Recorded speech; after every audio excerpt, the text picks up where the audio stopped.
Hello.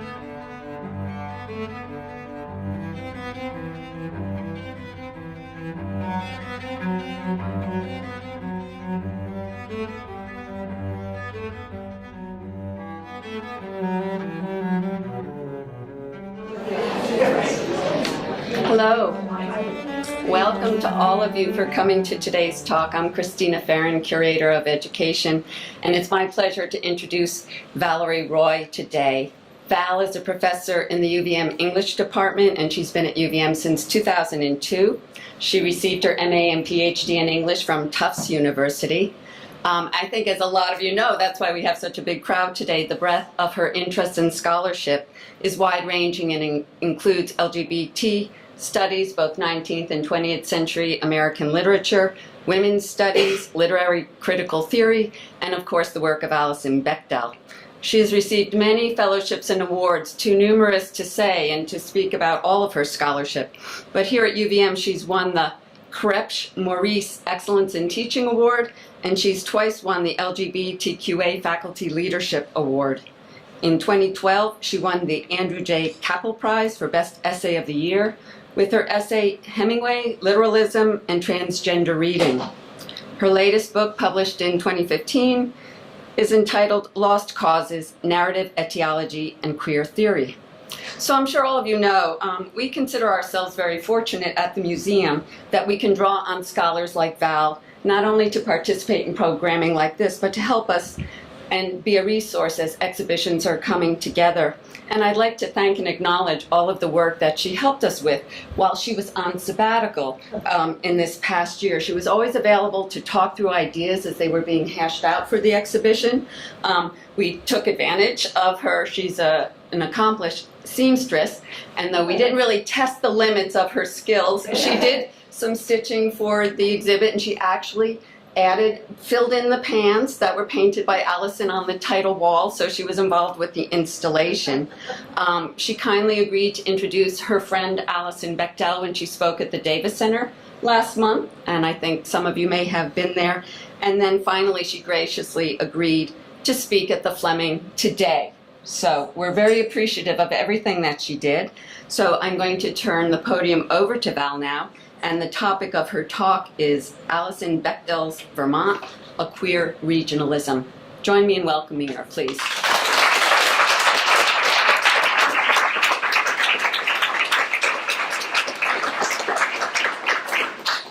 Hi, thanks you all for being here today. If you were at Alison's talk, you'll recognize little bits of this paper, which I cribbed for the intro, but only little bits. In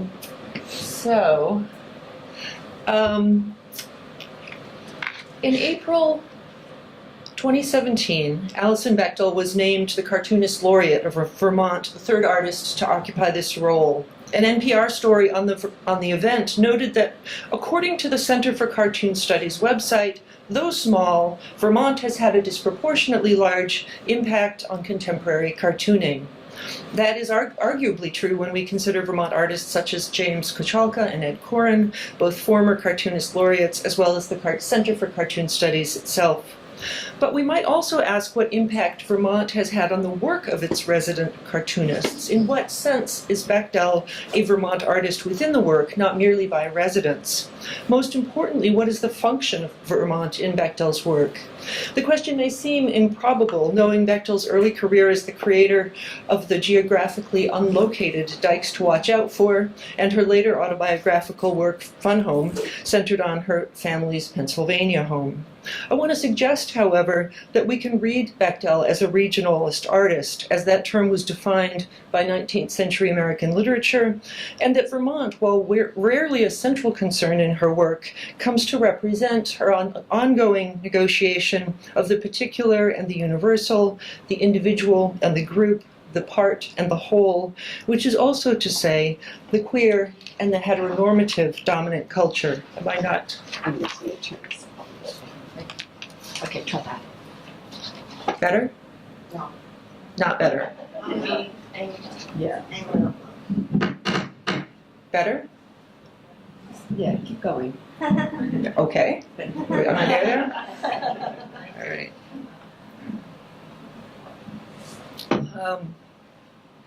Okay, starting again. So, we okay? Yes. All right. So, a decade ago on a fine October day in 2007, I accompanied Bechdel on a research trip, a driving tour following a route suggested in the 1937 book, Vermont, A Guide to the Green Mountains State, part of a series produced by the Federal Writers Project. She had been asked to contribute a graphic essay to a new book inspired by the WPA guides, with an essay about each state by a writer who lived there. Her assignment was, of course, Vermont, and this essay is featured in the Fleming's show at present. The editors of the new book had sent her a copy of the original WPA guide, which I read aloud as she drove. We made our way, it was pretty funny actually. We made our way south, stopping at the Robert Frost House, the Calvin Coolidge birthplace, Rutland's Norman Rockwell Museum, and the Bennington Battle Monument, several of which appear on the annotated map of Vermont landmarks with which Bechdel ends her essay. The original American Guide series, whose authors included such luminaries as Ralph Ellison, Zora Neale Hurston, and Saul Bellow, intended to describe America to Americans. Of course, by 2007, Bechdel had been describing America to Americans, so to speak, for 25 years through her comic strip, Dykes to Watch Out For. While the location of the city in which that work unfolds remained as cryptic as that of Springfield on The Simpsons. But she has also always been involved in the other project of the WPA volumes, like that of the 19th century literary American regionalists, who strove to depict a place unlike all others, as seen through the eyes of a native. And I've skipped a slide. That's a WPA guide to a different state. Today I want to place that 2009 essay, Vermont Green Mountains, in the American regionalist tradition, and ask how Bechdel's essay helps us to think about how questions of place connect with matters of sexuality. I want to identify the state-by-state piece as a pivotal moment in her decades-long career, a moment that does not inaugurate, but uses the idea of Vermont to crystallize the tension between the specific and the general that has been, at least since Whitman, a hallmark of American struggles with queer identities. In doing so, it forms the fulcrum of Bechdel's meditation, not merely on Vermont, which does appear quietly in later Dykes to Watch Out For strips, which I'll show you, but also on the tensions between the part and the whole, the universal and the particular, the individual and the collective that recur throughout her work, including her most recent memoir, Are You My Mother? That is, I'm not concerned with Vermont's influence on Bechdel or the ways in which her work represents an essential Vermontiness, but rather with how she represents Vermont, what uses she makes of it, and how these uses, centered on the state-by-state cartoon, anchor philosophical and political questions that recur throughout her work. I want to consider these tensions between the specific and the general by placing Bechdel's work in three contexts that bear on this essential question. First, American literary realism beginning in the 19th century. Second, queer theory today. And third, Walt Whitman's struggle with queer particularity in Leaves of Grass, which suggests, the latter suggests at the very least, the durability of these issues in queer life in the United States for over 150 years. In recent queer theory, where assimilation and separatism remain salient issues, the problem has been framed in just these terms. The question, writes Madhavi Menon, is whether queerness is a particular or a universal. The terms are philosophical, but they have direct consequences, not least when the marketing of Fun Home, the Broadway hit musical, quotes a review from the New York Daily News.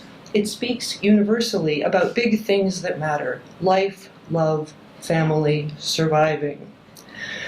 But does it not also speak particularly of big things that matter more to some of us than to others? The closet, queer history, and secret reading. If it does both, how is that accomplished? And what happens when its particular queer function seems in danger of being subsumed by its presumptively heterosexual universal message? So the regionalist tradition in American literature, a subset of realism, thrived in the last few decades of the 19th century and the first few decades of the 20th. In an 1894 essay, Hamlin Garland describes the local color novel as a text that could not have been written in any other place or by anyone else than a native. Mary Austin offers a similar definition in 1932, distinguishing novels which pass the regional test of not being possible to have happened elsewhere. Those which, rooted in a particular place, describe, she continues, life as it is lived there, as it unmistakably couldn't be lived anywhere else. For every avid regionalist, however, there was a detractor charging the genre with perversity, really, and fixation on the past. Writing in the Century magazine in 1883, James Herbert Morse noted with regret an emphasis on the reproduction of eccentricities, oddities, peculiarities in recent American literature. In 1918, Van Wyck Brooks rejected regionalism as a path to a usable past. He says, "Look at the local colorists. They have all come to a bad end." And in 1959, Warner Berthoff acknowledged regionalist Sarah Orne Jewett only for her skill in painting, he says, the steady retreat into backwater stagnation, arguing that her women living without men exemplify, this is him again, distorted, repressed, unfulfilled or transformed sexuality. There's Jewett's perverse book. Scary stuff. Today, of course, that view seems as antiquated as Jewett seemed to Berthoff. Instead of perverse or peculiar, regionalist writing now seems vibrantly pluralist, a precursor of what we now call a multiculturalism. It celebrates difference, including difference from the norm. Jewett's novel Country of the Pointed Firs explores, in her words, the ways of queer folks, their peculiarities of character, and curiosities of human nature. That is, it attends to the specific, not the general, and the individual rather than the collective. That ethic informs the nascent work on queer regionalism. Judith Federle and Marjorie Price write, regionalist characters occupy positions that others, not themselves, see as crazy, queer, exotic, or local, and the knowledge they construct emerges from the experience of occupying a position defined by others as regional. As such, they propose, we can theorize regionalism as a fiction that also asserts the queer as a tonic presence and commits itself to actively imagining a desirably queer world. It is, of course, ironic to attribute regional sensibilities to Bechdel, who resisted placing her groundbreaking comic strip Dykes to Watch Out For in a specific location. Nonetheless, readers have frequently noted the fictional city's resemblance to Bechdel's own home in the strip's early years. A New York Times review of the omnibus collection, The Essential Dykes to Watch Out For, describes it as set in a city that resembles Minneapolis. Bechdel both accepts and resists this placement in an undated comment on her website. To the question, what city is the comic strip set in, she responds, I keep the location of Dykes to Watch Out For intentionally nonspecific so that readers in Grand Forks can imagine it's happening right there. But it definitely has a feel of the Twin Cities about it. I was living in St. Paul when I started writing about Mo and her pals, and Mad Women Books is based on Amazon, the women's bookstore in Minneapolis.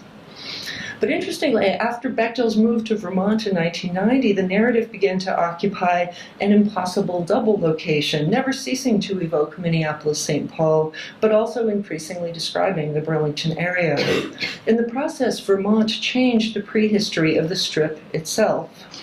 In a 1998 article for Slate magazine, but not in the strip, Bechdel relocated her iconic women's bookstore from Minnesota to Vermont, explaining that the closure of Burlington's independent bookstore, Chasman and Bem, inspired a similar scenario in Dykes to Watch Out For.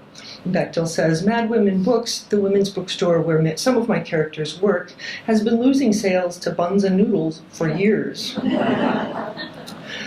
The most explicit treatment of Vermont in Dykes, of course, came in 2000 when characters Clarice and Tony traveled here to obtain a civil union in a strip that featured the Richmond Round Church, Take Back Vermont signs, and maple syrup. So, that strip constitutes a regionalist venture, even as it underscores that the home location of Dykes to watch out for characters is elsewhere.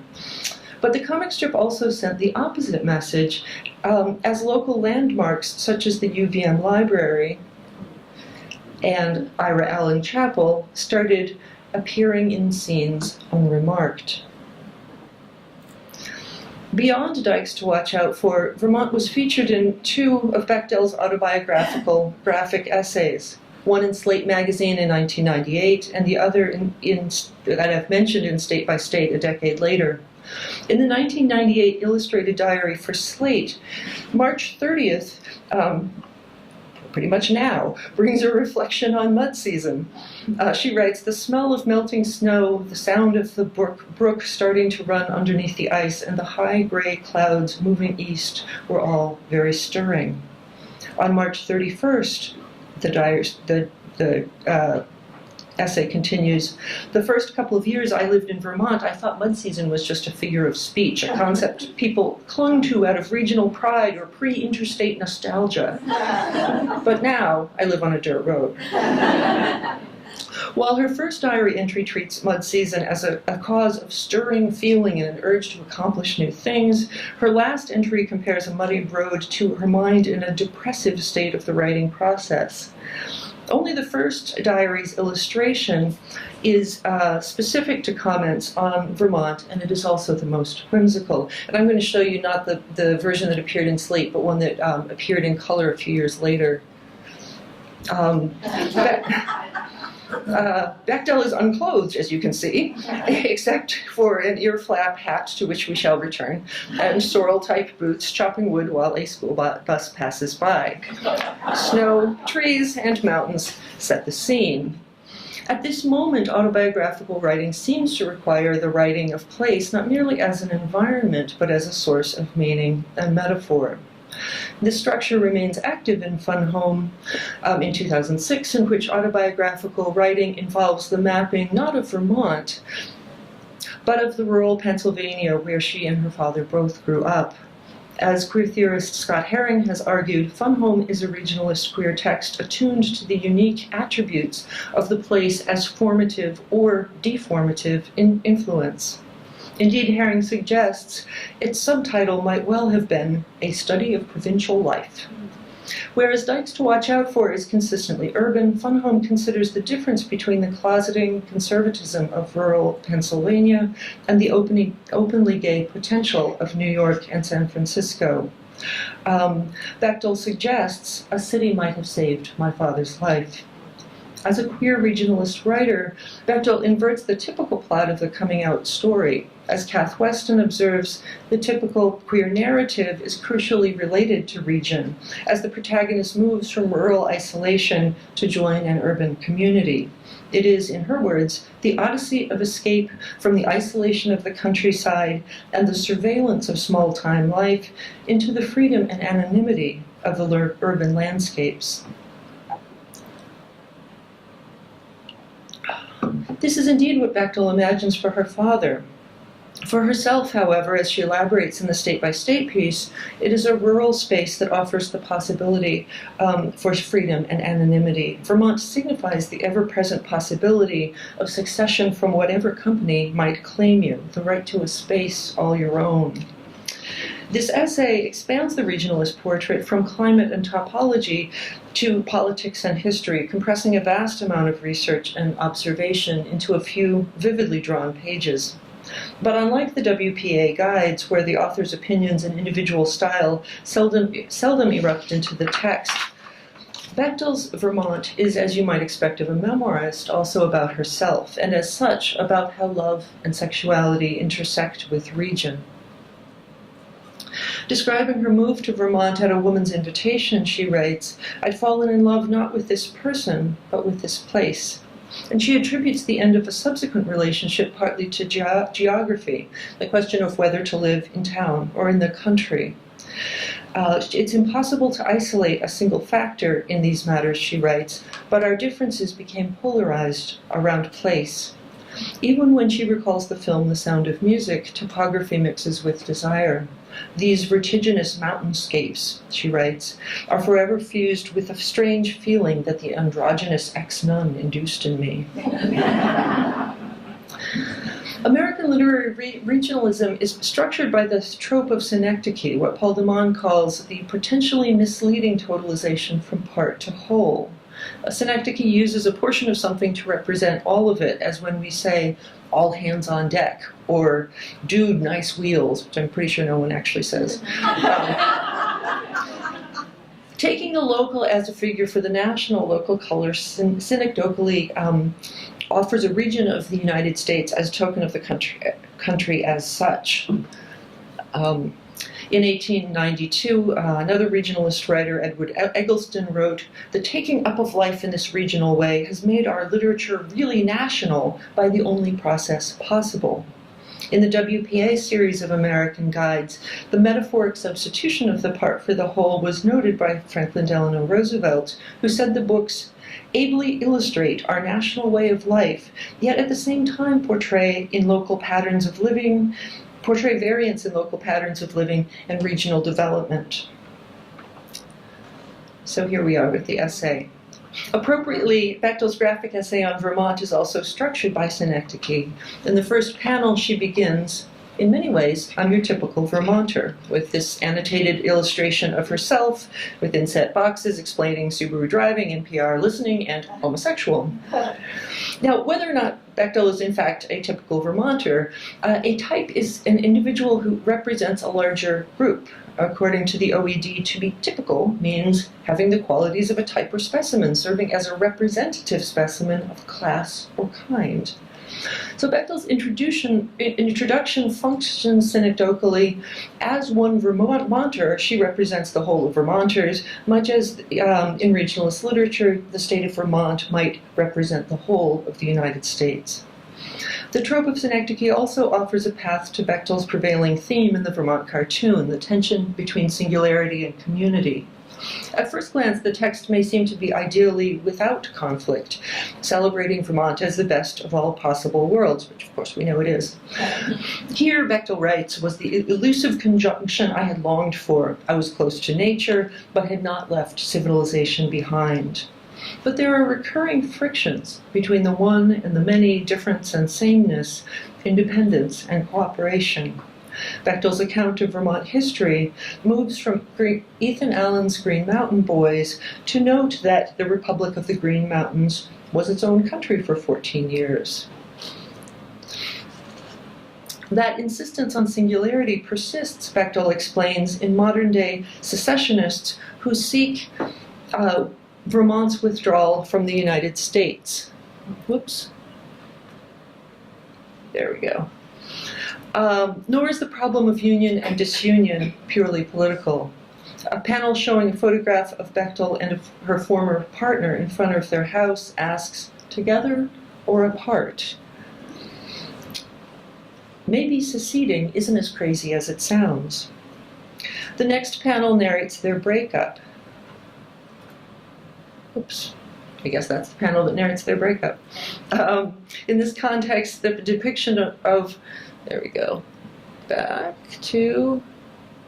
In this context, the depiction of Montpelier's main street with shops labeled independent hardware store, bookstore, and stationery store resonates with the problem of independence, valuable to be sure, but not without its costs.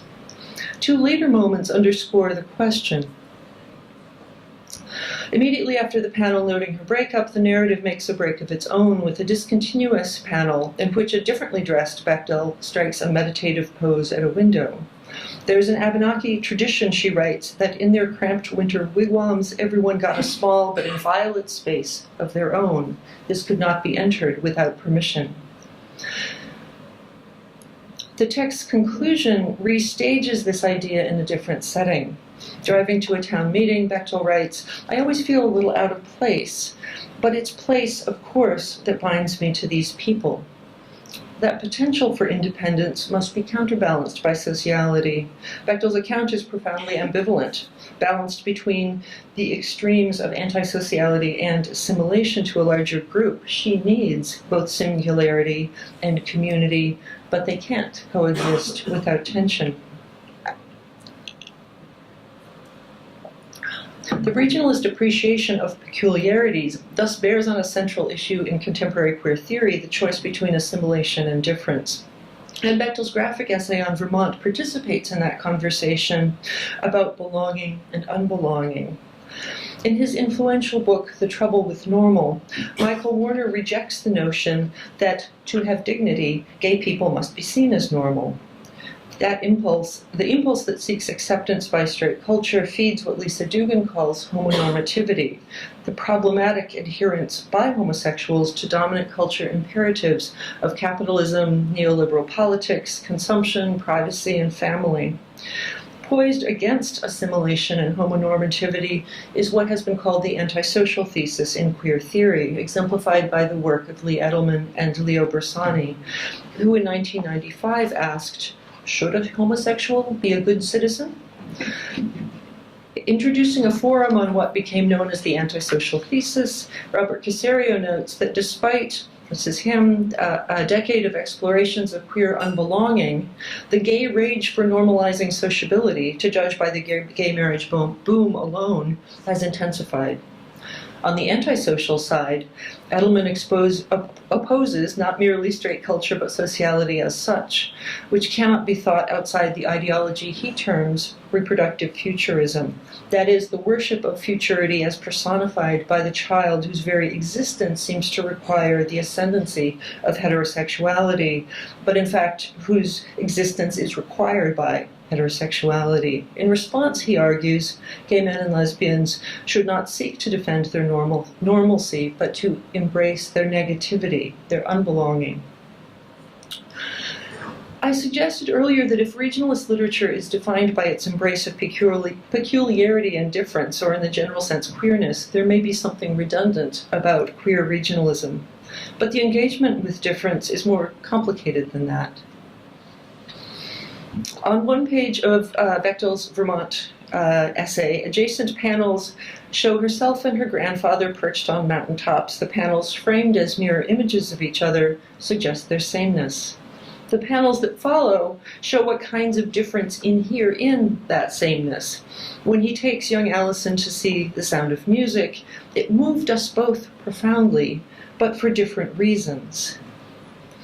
While it evoked memories for him of his Tyrolean childhood, it became a memory for me, my earliest erotic experience, centered on the lovely, boyish Maria.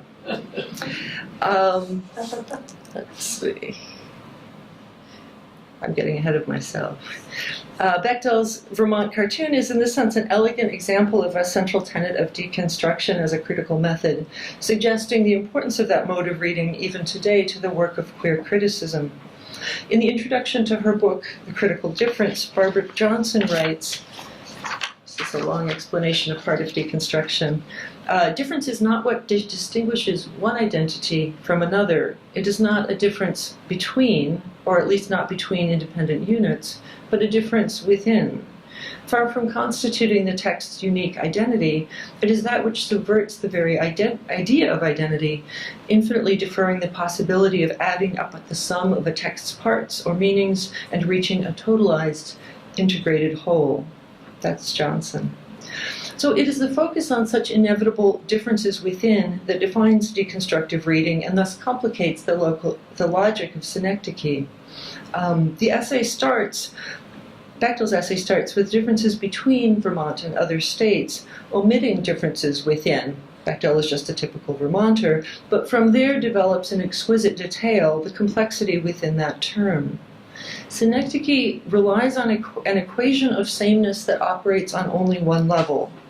But in the case of Bechdel's Vermont and regionalism more broadly, at the same time that the part is adduced as a typical token of the whole, we see differences between between the United States and other nations, juxtaposed with differences within the United States, Vermont and New York, Vermont and Minnesota, and looking more closely further differences within. In Vermont, locals versus newcomers, secessionists versus non-secessionists.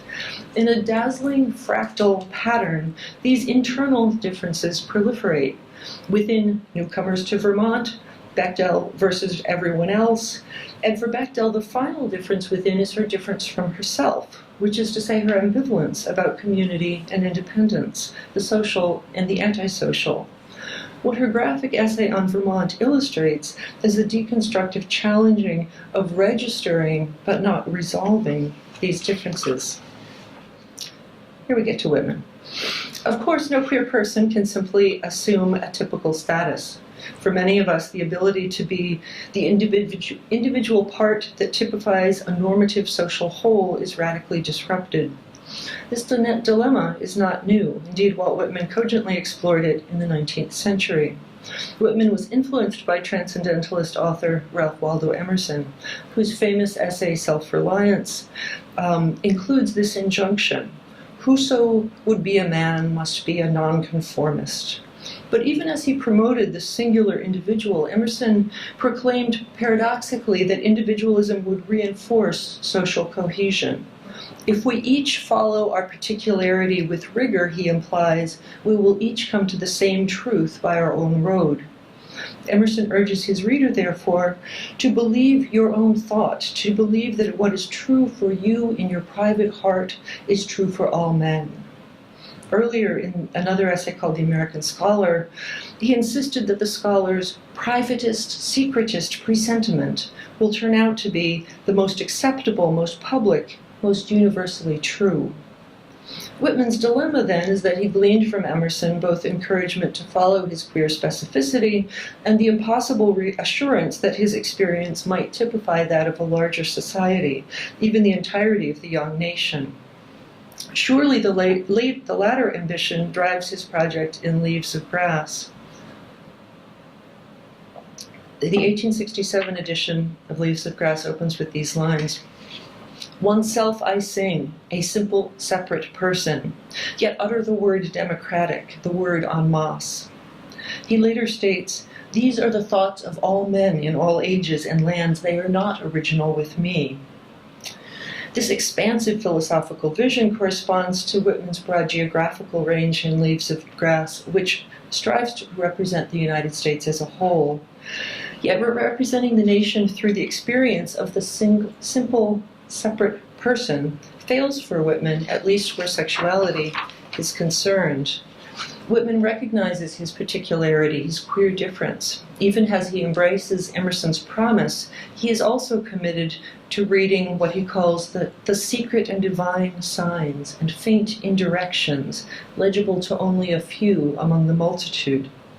To become his follower and comrade, he warns the reader, all conformity to the lives around you would have to be abandoned. Same-sex desire engenders a distinctly non-universal place in the world, opposed to what he calls the majority and never a synecdochal part of that whole. So this problem of the particular and the universal becomes a recurring concern in Bechdel's later works, most notably her introduction to the essential Dykes to watch out for in 2008 and Are You My Mother in 2013.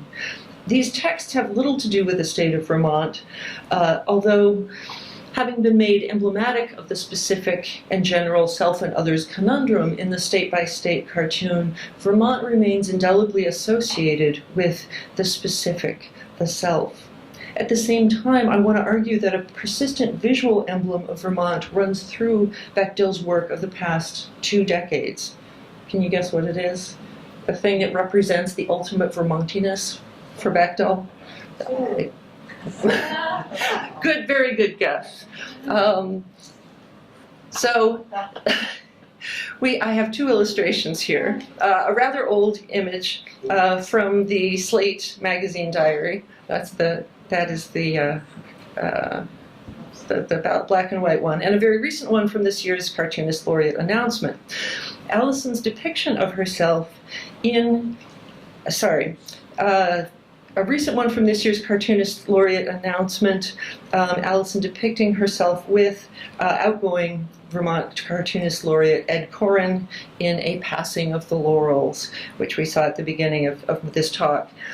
In both, we find a continuity of snow boots, and a hat. Nudity is apparently optional, which is probably for the best. So what signifies Vermont here? I'm going to argue that it is the hat, which, as I discovered, is quite real. This was delightful to me. I had never seen this hat. Sometimes called a trapper hat, sometimes an aviator, and on occasion the mad bomber, which I can't explain and don't like. This fur or fleece-lined contraption with strangely expressive ear flaps conveys not only the climatic rigors of Vermont, but also the difference, the non-universality that Vermont evokes in the state-by-state piece.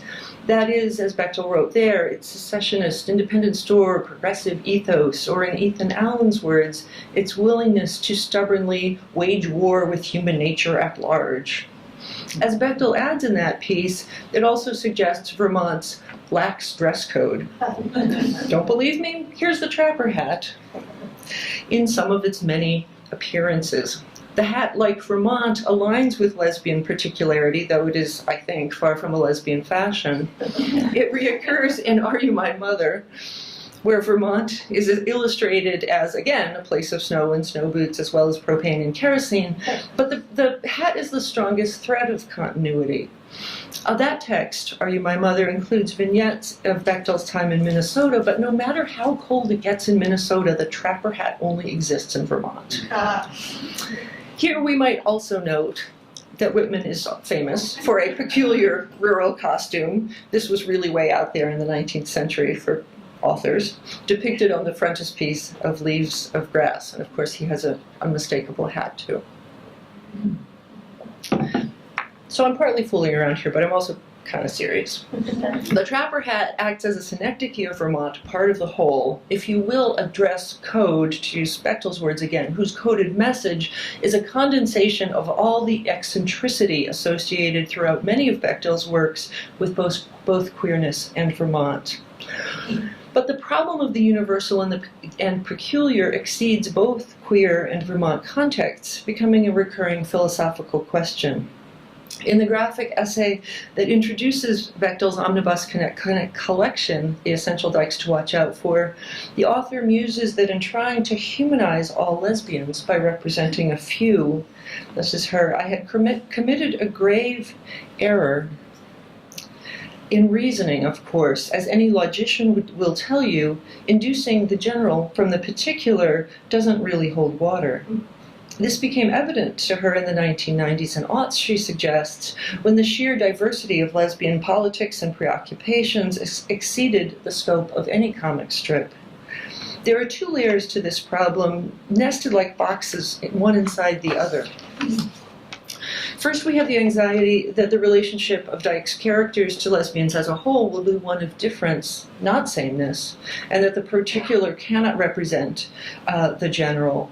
But there's also the anxiety that the relationship of lesbians to the entire population will not be one of difference, but of sameness.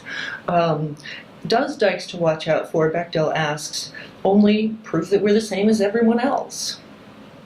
A few years later, a version of the same debate appears in Are You My Mother? Alison's mother objects to a confessional poem by Maxine Kunin in The New Yorker, suggesting it's all about her regret. It's too specific. Alison replies, I don't know, can't you be more universal by being specific? Everyone regrets something, right? The tension between universal writing and confessional or individual writing restages Whitman's dilemma. To what extent is it possible to speak to the world en masse and to the nonconformist? The subject returns a few pages later. Alison asks her mother, don't you think that if you write minutely and rigorously enough about your life, you can, transcend your particular self? Her mother says, Wallace Stevens wrote transcendent poetry, and he never used the word I. These panels return us to Emerson's instruction to believe that what is true for you in your private heart is true for all men or women. A challenge, of course, when your private heart is rather differently inclined. The repetition of transcendent in these panels, which not surprisingly mean two totally different things for Alison and her mother, evokes Emerson's transcendentalism as if Bechdel knows this is where we'll end up.